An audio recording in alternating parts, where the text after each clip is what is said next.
Hey everyone, I have been out shopping and came home with a few perennials from the garden center a couple days ago. And I wanted to talk to you a little bit about some of the easiest perennials to grow. I'm sure you have some that you really like in your garden, and I have some that I really like in mine.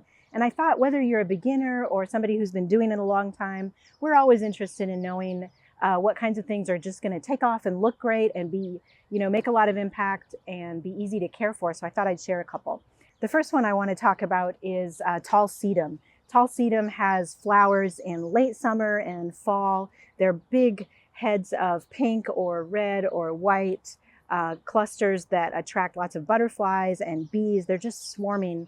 It's so beautiful in the fall, not only the flowers, but all the activity that it brings in, and has this really pretty foliage.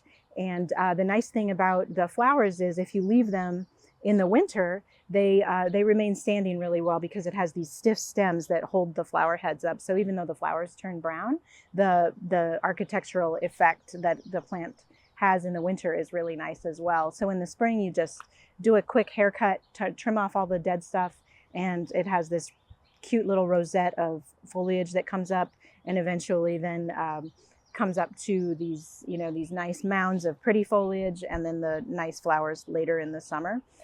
You might find that when you buy a plant like this, as this one, this is April, and so this plant would not normally be blooming in my garden.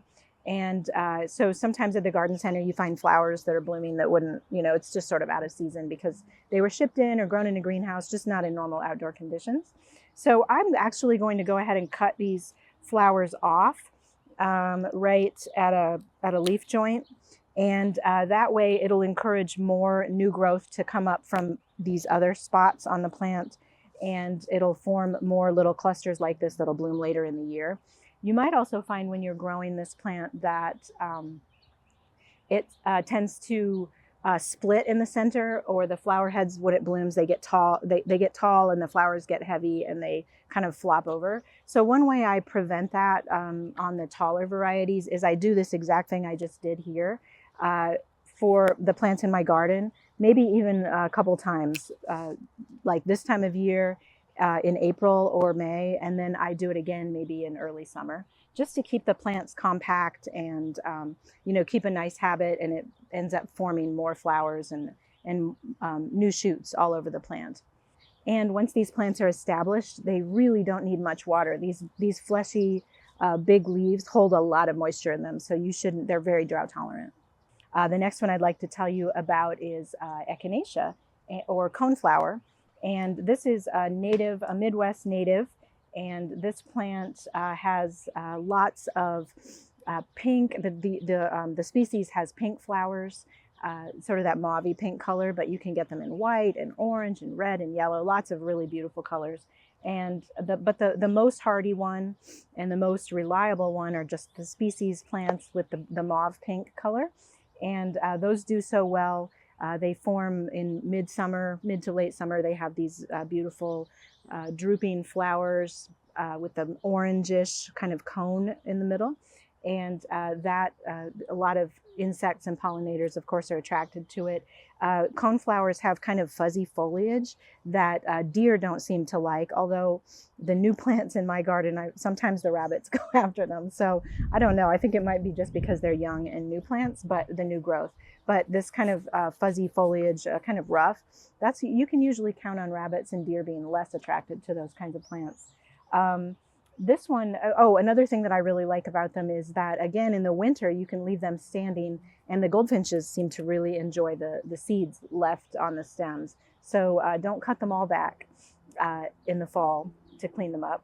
And then this one, the reason I picked this one at the garden center is because it has this, it has a couple of crowns. There were several different pots of this plant at the garden center, and I looked for one that had the most sort of the bushiest base. I wasn't looking for the tallest plant or the one that had the most flowers on it. I really didn't care about whether it had flowers on it yet. Most interested in how much growth there was at the base of the plant, because that's a better start, I think. So I just told you about a couple of great sun plants, and here's a couple of good shade plants that I really like and think are easy to grow. The first one is Epimedium. Epimedium is a great little ground covery type plant. It forms low growing mounds, and in early spring, the flowers are red or pink or white or yellow. And they're very delicate when they come up, and then the foliage comes up sort of as a little bit after and as the flowers are coming up. And then it makes this beautiful mound that just looks great all summer. You know, a lot of spring bloomers, after they bloom, their foliage kind of starts to go down and doesn't look so great.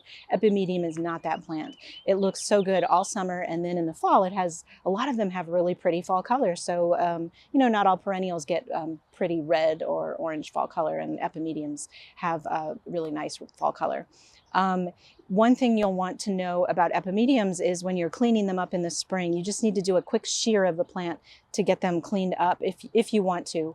But the time to do that is before the flowers come up, because if you wait until they're starting to come up, you can see that picking through the flowers and trying to find the dead stems is really tedious. But if you do it beforehand, you just shear it right off, and it's just super easy. Know that if you don't clean them up in the spring, it's not the end of the world either. You can just leave them alone, and the flowers will bloom and the foliage will come up and eventually cover the dead stems. But it looks a lot nicer, as you can see, if you do a little bit of cleanup in the spring. And hellebores are another shade favorite. They are so easy to grow. Deer and rabbits don't like them. They don't require a lot of water once they're established. The flower colors, oh my gosh, they have green and white and pink and deep red, and some of them have spots and all kinds of fun markings. And there's so many new ones being introduced these days that it's really fun to try different ones. They bloom forever. They make great cut flowers. The foliage looks good even after the flowers fade, but the flowers last a really long time in late winter and early spring. And all you need to do to keep them looking good is in late winter or early spring, when the old foliage starts to look a little bit ratty, you just cut that off and let the plant do its thing for the rest of the year. Let me know what some of your favorite easygoing perennials are in the comments.